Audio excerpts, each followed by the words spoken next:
Mensahe ang kailangan marinig ng mga Libra. Sa buong buwan ng September 2024, pwedeng nangyari na to. Mangyayari pa lang. Kung hindi man para sa inyo itong magiging reading, iba ka para sa someone na malapit sa inyo. O sa someone na kakilala nyo mismo.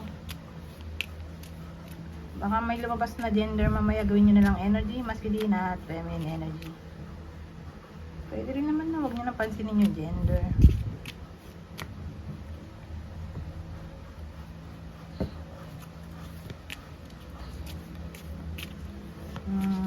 Hindi ko alam kung anong lalabas mamaya na reading. Kung positive ba o negative. Depende sa kung anong ma-pick up ko. Kung hindi mag-resonate sa inyo ito, edi i-adjust nyo na lang ang video, hanapin nyo to. Kung hindi pa rin, edi ito na. Okay?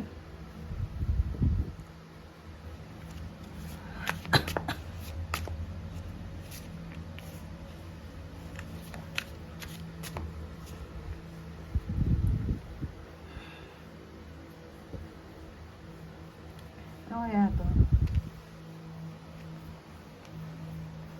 May feminine energy tayo dito. Babaeng tao o feminine energy. So, yung feminine energy natin dito, mukhang may hinihintay siya. May hinihintay siyang mahinog. Ano kaya yun? Siguro, hinihintay niya bumunga yung effort niya, o mahinog yung effort niya para makuha niya na yung salary niya. Ganyan. Ewan ko, anong tinatrabaho ng babaeng to o ng feminine energy na to, na may in-expect siya eh. Kaya nga siya nakatingin doon sa bunga. Hinintay niya ng bumagsak, kaya lang di pa nabagsak.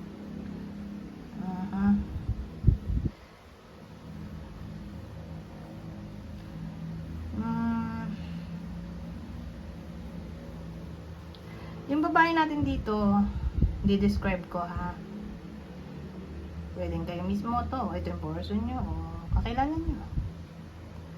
Basta yung babae, o feminine energy, may anak na to. Kasal. Pwedeng business woman.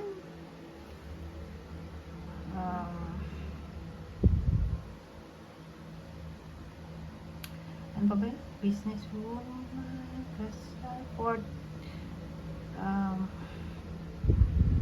pamilyado, 40 to 59 years old.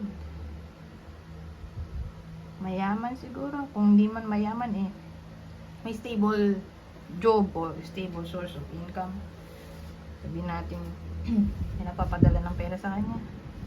Kung wala siyang trabaho, napapadala ng pera sa abroad, who knows. So, suportado pa rin ang pamilya.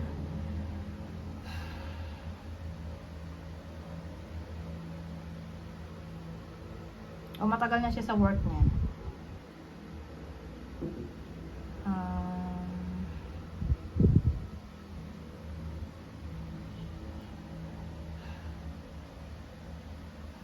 Seven of Pentacles.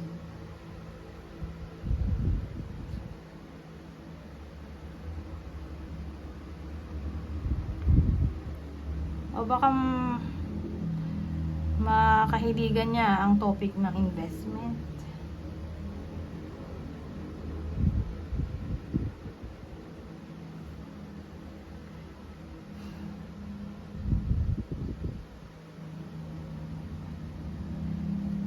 O pwede rin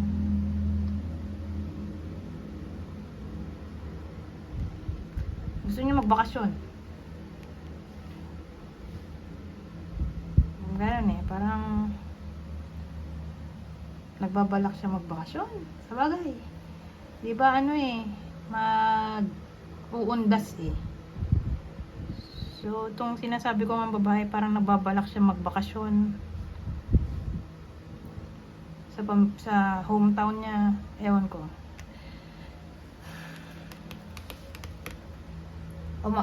Kung di man ganun baka nga magbakasyon somewhere. Para bang gusto niya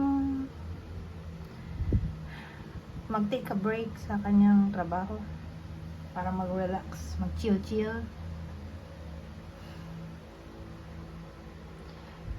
Kung di man ganon,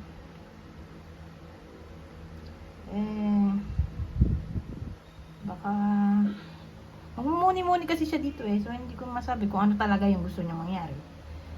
Mag-take a break para magbakasyon, makapiling ang pamilya somehow, biological family o ewan ko sinong uwian yan, o magmumuni-muni siya na maging mas better sa tinatrabaho niya.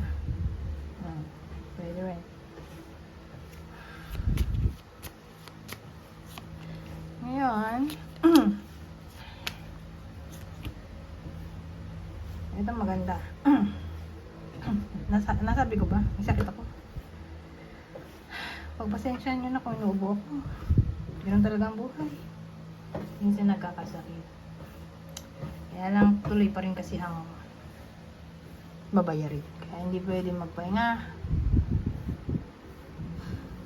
Kaya kailangan maging resilient. So sa case na to, magkakapera yung iba sa inyo. Kung di man to ang galing sa partner niya mismo, baka sa someone na malapit sa inyo, kaibigan, relative, trusted na person ba. Actually, surprise nga to. Surprise gift, pwede. Surprise money, surprise opportunity, pwede. So, sa madaling salita, magiging masaya yung iba sa inyo. Parang may ibang tao magkukos nito. Hindi to gawa ng sarili nyo, kundi ibang tao. Okay?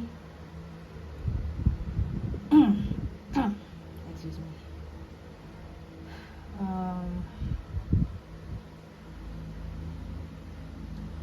Ano ba?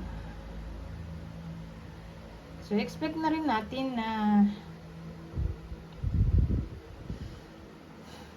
parang suswertihin kayo. Yung iba sa inyo. Kasi Clover to magugulat kayo for some reason. Baka makapulot kayo ng pera, manalo kayo sa kung ano man yan na tatayaan nyo. Parang surprise kayo Baka gift nga to. Surprise gift. O unexpected money. O opportunity. Sabihin natin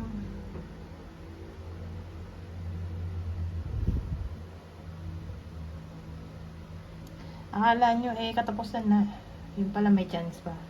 Ganun yung parang clue. Sasabihin natin akala ng iba sa inyo hindi na magkakabalikan, pwede pa pala. Akala nyo hindi nyo na magiging friend tong taong to, magiging friend pa rin pala. Ganun. Parang magugulat nga kayo for some reason. O surprise interaction. Pwede rin, Anyways, punta tayo dito sa uli. Hindi kasi ako pwede matagal na video dahil baka mawalan ako ng boses. Hindi dapat mapagod ang boses ko. Yun nga, boses. Dahil mapaus ako.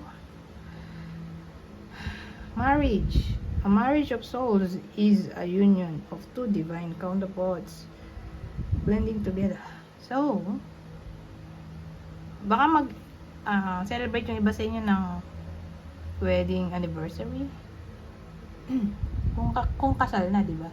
Pero kung hindi pa kasal, baka ma-engage. Kung di man kayo literally ito na ma-engage, baka kayo yung pupunta sa ibang tao na ma-engage. Yung mga mababalitaan yung tungkol dito o kayo yung atin ng someone else's wedding. Pwedeng ganon. O may mag-i-invite sa inyo tungkol sa kasal. Basta kasal to. Doon iikot yung topic, kasal. Kung di nyo to literally kasal, di kasal ng ibang tao na mababalitaan nyo o may mag-i-invite sa inyo na pumunta.